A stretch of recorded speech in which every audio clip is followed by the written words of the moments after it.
Hi everyone. We are going to look at how to critically analyze literature because this is something that you'll be doing this semester. So to start out, we want to see what a critical analysis is. The general definition for analysis is to take something apart in order to understand it better. And this is what we're doing when we're looking at a piece of writing. We're considering a text's components separately as well as together. And we're doing this not to just criticize it, but to critique it in a more neutral way by expressing the merits and faults of that work of art. And our goal is, in critical analysis, to interpret the text, but also to broaden and deepen our understanding of that text. So when we are analyzing a piece of literature, there are different approaches and ways we can look at it. And some of these elements that we want to look at are structure, archetypes, figurative language, tone, symbolism, and influences. Those influences would be upon the author who's writing the text. Let's look at these a little more in depth. For structure, we could look at point of view, the organization of the text, or the elements of plot, which we discussed recently when we looked at Freytag's pyramid. Point of view can refer to whether the text is written in first, second, or third person. Often third person narrative can distance us from the characters, so the point of view can change the way the readers interact with the text. Next, the plot or organization of text can change. It could be a linear plot, and this is something that is in chronological order. It could be a nonlinear plot. This is something that jumps around. It doesn't necessarily start from the beginning. It could include flashbacks or different jumps in time. A circular story can be represented by perhaps the hero's journey, where a hero starts out at home, he goes on a quest, he gains some type of knowledge, and he returns back home at the end with that new knowledge. And a parallel plot can refer to two stories that happen at the same time. Sometimes these are interrelated and sometimes they are not. Another element we can look at is archetypes. And these are recurrent symbols that we see in literature, art, mythology that we often recognize, such as the sage, the wise man that we see in certain texts. Figurative language is also an element that we can examine. Figurative language uses figures of speech to be more effective, persuasive, and impactful. These can include metaphors, similes, and allusion. And this type of language can go beyond the literal meanings of the words to give readers a new insight into what the author is trying to say. We can also examine tone. Tone is the means of creating or conveying attitude by the means of the author's diction.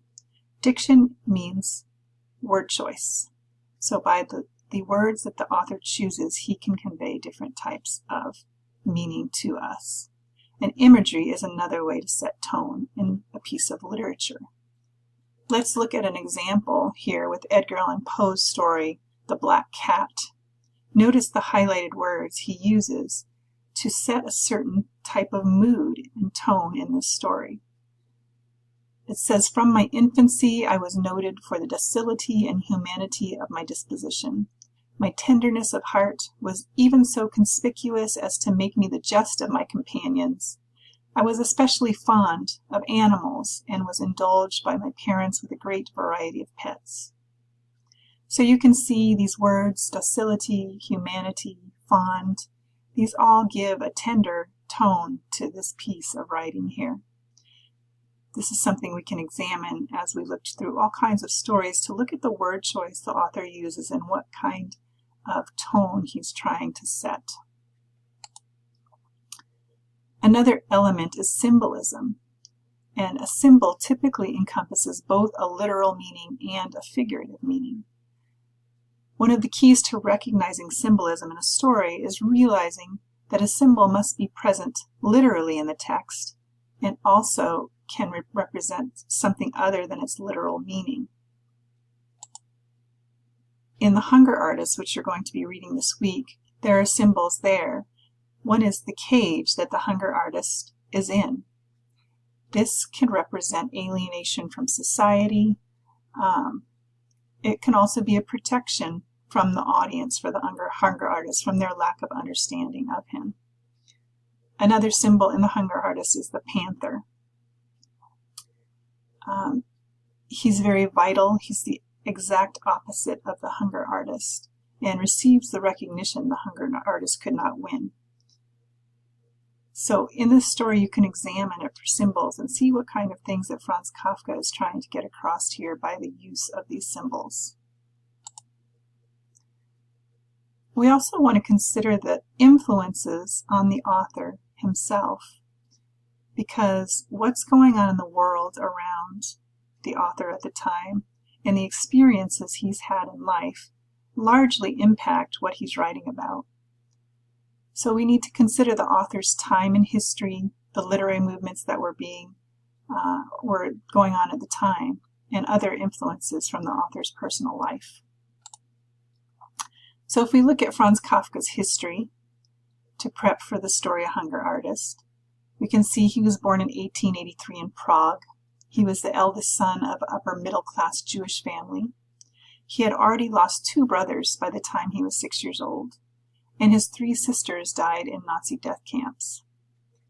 His parents were not very kind. They did not encourage his artistic nature, and in fact his father was quite abusive.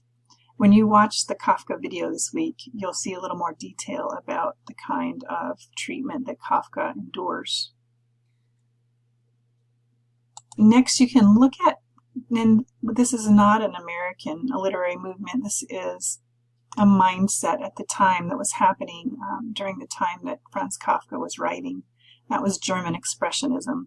So some of the elements of this is focusing on the individual, and I think it's relevant, this last point here, that the German Expressionism portrayed a vision of the real world through the author's point of view. And if you start looking at Franz Kafka's young life and the relationship he had with his father and the type of symbols that are in this story about alienation and being misunderstood, you can really connect those to Kafka's life and realize that he was writing from personal experience and trying to convey that to his readers, some of his suffering.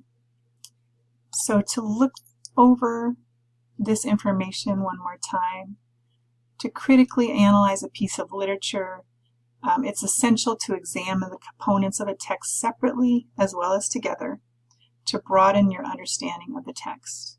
And to do this, you need to pay attention to a work's structure, archetypes, language, tone, symbolism, and also consider the forces which influence the author.